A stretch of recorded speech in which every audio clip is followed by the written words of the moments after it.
पीताम्बरं करविराजितशङ्खचक्र कौमोदकी सरसिजं करुणासमुद्रं राधासखायमधिसुन्दरमन्दहासं वातालये शमनिशं कृति भावयामि. Today in Sriman Narayaneeyam, we are going to do the 6th Dasakam, the 7th and the 8th Slokam. The Virat Swarupam, Virat Brahman, which has come out of the Brahmanda, he also contains the 14 worlds. Apart from the 14 worlds, his body also represents so many things which are the part of the universe, which are the part of the universe. For example, the Brahmarandra. Brahmarandra is the top of the head. Top of the head represents the Vedas, which are there in the universe. So the Brahmarandra, your Brahmarandra represents the Vedas. Next, your Kesham. Your Kesham is your hair. Your hair represents the Meghas. Meghas means the clouds. The clouds which are there, no, it is represented by the Kesham, by his hair. And the the two eyebrows represents the Brahma's house. Brahmarandra Padameshwara Vishwagandha Chandamshi Keshava Ganasthava Keshapasha Ullasi Chilli Yugalam Druhinasya Geham. So Druhinasya Geham is represented by the Brahma, by his two eyebrows. Then the eyelashes. The eyelashes also represents the day and the night. Apart from that, the eyes themselves, they represent the sun, which is there in the universe.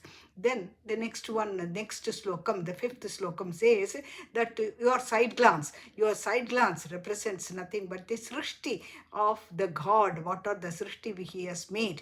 And then his ears, actually his ears represent the directions. The directions are the 10 directions, not only the 8 directions, the lower portion and the upper portion, including those two, there are 10 directions. And the two nostrils represents the Ashwini Devas. And then the lips means the lower lips and the upper lips. The lower lips represents the greed, and the upper lips represents about the modesty or the shyness. So Lobat and Trapa. And then his teeth are represented by, his teeth represents the stars which are in the sky. And in the teeth also you have got the molar teeth, that molar teeth represents the Yama or Samyamani. That is the 5th slokam, which says like this. And then the 6th slokam. See, in the 6th slokam we have got the his eye, his smile, which is actually coveting everybody. Such a smile is representing the Maya, which produces the all the because of the gunas. With the gunas, the Maya creates everything which is essential. And then your breath is nothing but the vayu, that is the air which is present in the universe. And then that your tongue represents all the water which is found in the universe. And then all the birds in this world are represented by the birds flying, all these birds are represented by his speech. And then similarly the tunes, sari gama pada ni, all those things are represented by all those things represent the siddhas, as well as the gandharvas, etc., apsaras, etc. And your mouth represents nothing but fire, God, fire itself, agni. And then your hands, bhuja, your hands represent the devas, indras, devas, etc. And then your two sthanam is the two breasts. The two breasts represents the Dharmadeva. That is the up to 6th slokam.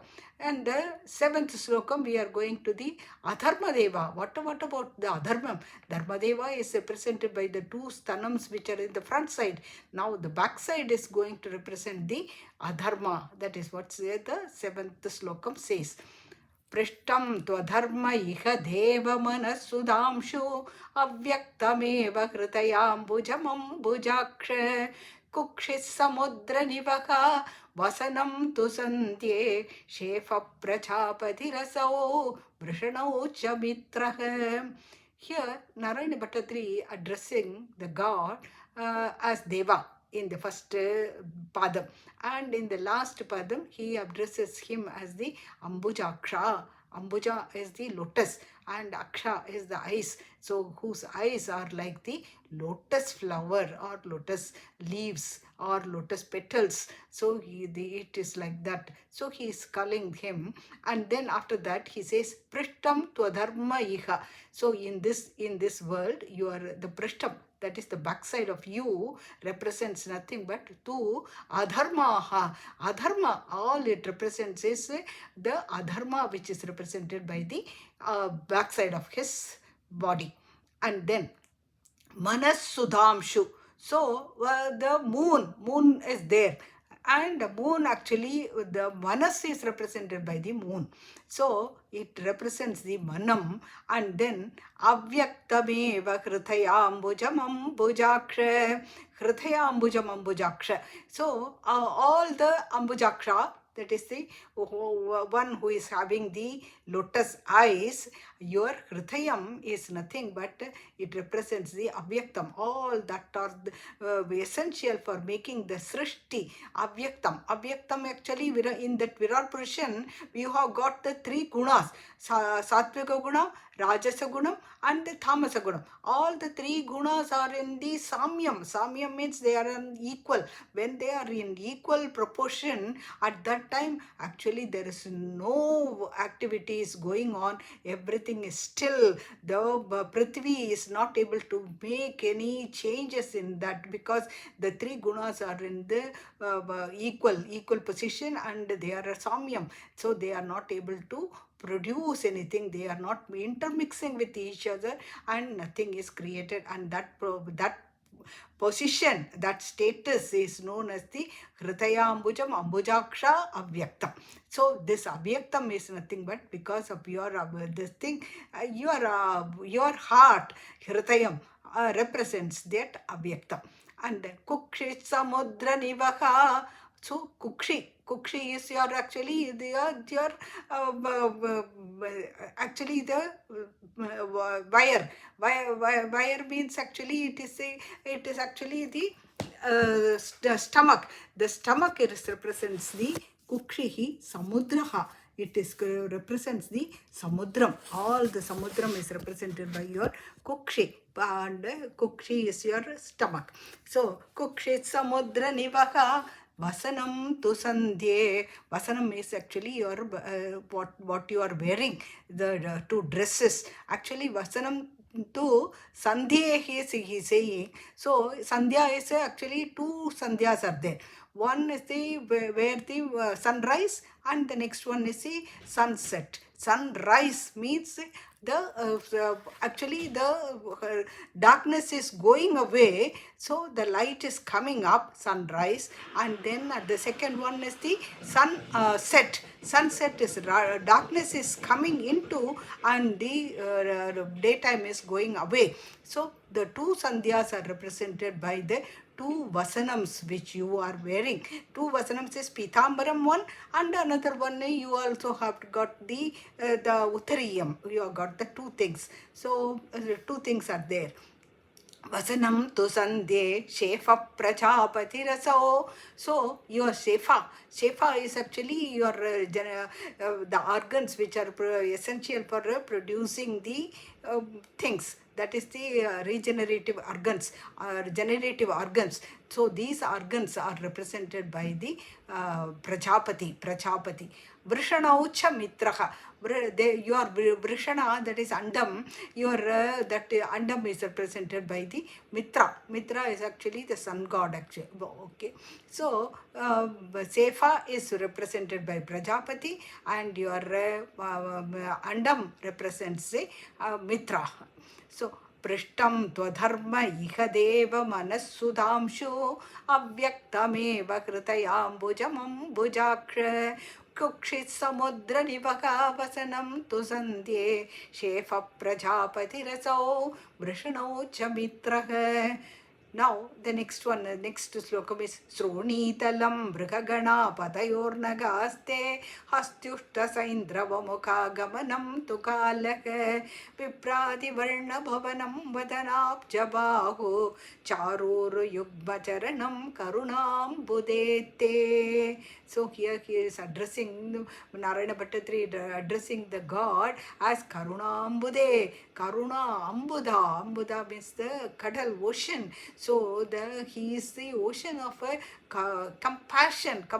So such a Karuna Ambuda, he is saying, Sronitalam Mrigagana, your Kadipratesham, your Hip Pratesham. Hip is actually represents all the Mrigas, all the animals which are found in the universe. And then Padayor Nagaste, Naka, that is your nail, a nail of the feet only.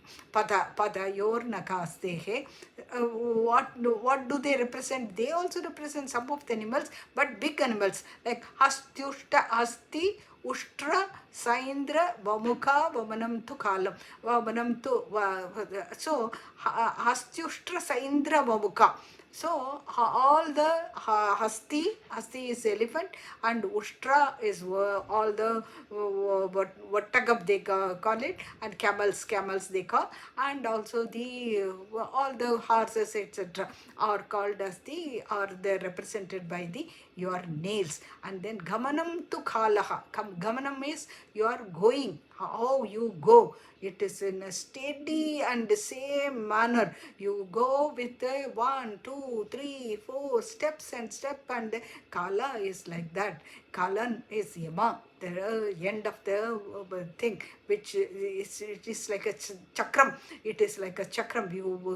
It goes without like a clock, you can say. So like a clock, it goes on ticking, tick, tick, tick, tick, tick, tick, that it takes up your life completely. So Gamanam, you are going, is like a column. So Gamanam tu kalaka Vipradi Varna Bhavanam Vadana Abja Bahu. Vadana Abja Bahu. All these are represents the Vipra Adi Varnam.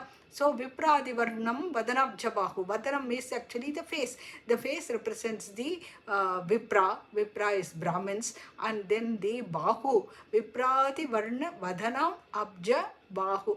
So your Bahu represents the Kshatriya clan, and also the Uru. Uru is your thighs. Thighs represents the Vaishyas, and the last one is Charanam. Your feet represents the fourth Varnam, fourth Varnam people. They are represented by your Charanam. So Vadanam, Vadanam, Bahu, and Uru, and then Charanam. All these things represents the four Varnams, Brahmanas, Kshatriyas, Vaishyas, and we can say Sudras are the fourth Varna. Fourth Varnam is represented by this Karunambudete. Te Rupam represents everything like this. So he says, Narayana Bhattatri calls the Bhagavan as the Karuna Ambude, his ocean of compassion completely. So he is calling him, and then he says this. So, Sronitalam Brigagana Padayornagaste Hastyushtra Saindravamukha Gamanam Tukalake Vipradi Varna Bhavanam Vadanab Jabahu Charuru Yugmacharanam Karunam Budete. Here in the Narayana Bhattatri says the fourth Varnam is represented by the Charanam. And in fact, in the Bhagavatam, Srimad Bhagavatam, Bhagavan himself says that I like the most admirable part of my body is the Charanam. So that means he loves these fourth people, fourth Varnam people. So with this we end here the 7th and the 8th slokam. 9th and 10th we will see in the next video.